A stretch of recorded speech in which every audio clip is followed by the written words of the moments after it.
the life you were conditioned to accept. Before you learned who you were, you learned who you needed to be. Not consciously, not all at once, but slowly.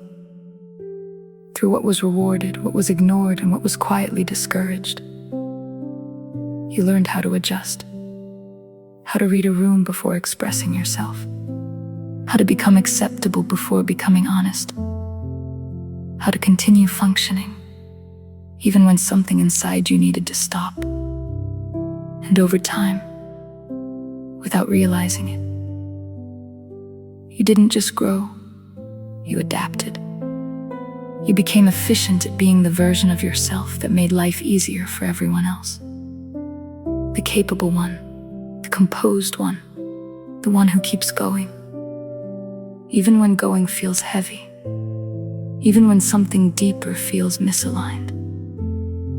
And the world calls that strength, but rarely asks what it costs. Because modern life does not pause long enough for you to notice what is being lost. It moves quickly. It rewards speed. It celebrates output. It teaches you to measure your worth by how much you can produce, how much you can handle, how much you can endure without breaking. And so you learn to keep moving.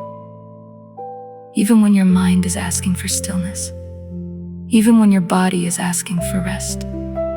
Even when your inner voice is becoming harder to hear.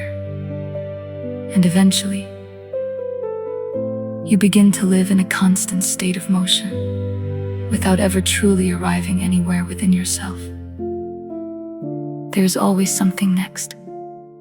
Another goal, another expectation, another version of life you're supposed to reach. And yet, there's a quiet truth many people don't say out loud. Reaching doesn't always bring relief. There are people who have achieved what they once dreamed of, and still feel something missing, still feel unsettled, still feel like they are searching for something they cannot name. Because achievement can change your circumstances, but it does not automatically bring your mind back to peace. And when the mind never experiences real rest, even success begins to feel like pressure. This is the part no one prepares you for. The part where you realize you've learned how to function in the world, but not how to be at ease within yourself.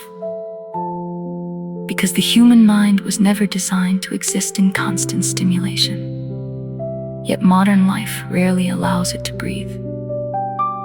There is always something pulling at your attention, something asking for your response, something telling you that you are not doing enough, not moving fast enough, not becoming enough. And over time, the mind adapts to this noise. It becomes used to tension, used to urgency, used to thinking constantly. So much so that when silence finally appears, it doesn't feel peaceful. It feels unfamiliar, almost uncomfortable. Because in silence, you are no longer distracted from yourself. And for many people, that is where everything they've been holding back begins to surface.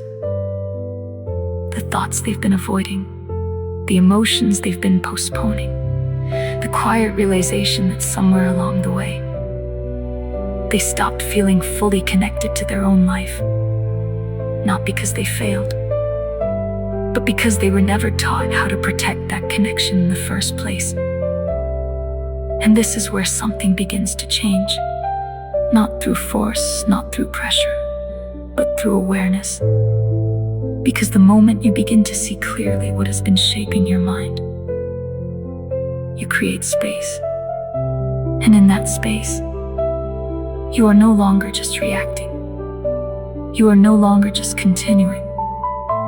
You are beginning to return, not to who you were before the world shaped you, but to the part of you that remained underneath it all. Still present, still aware, still capable of experiencing life in a way that feels like your own.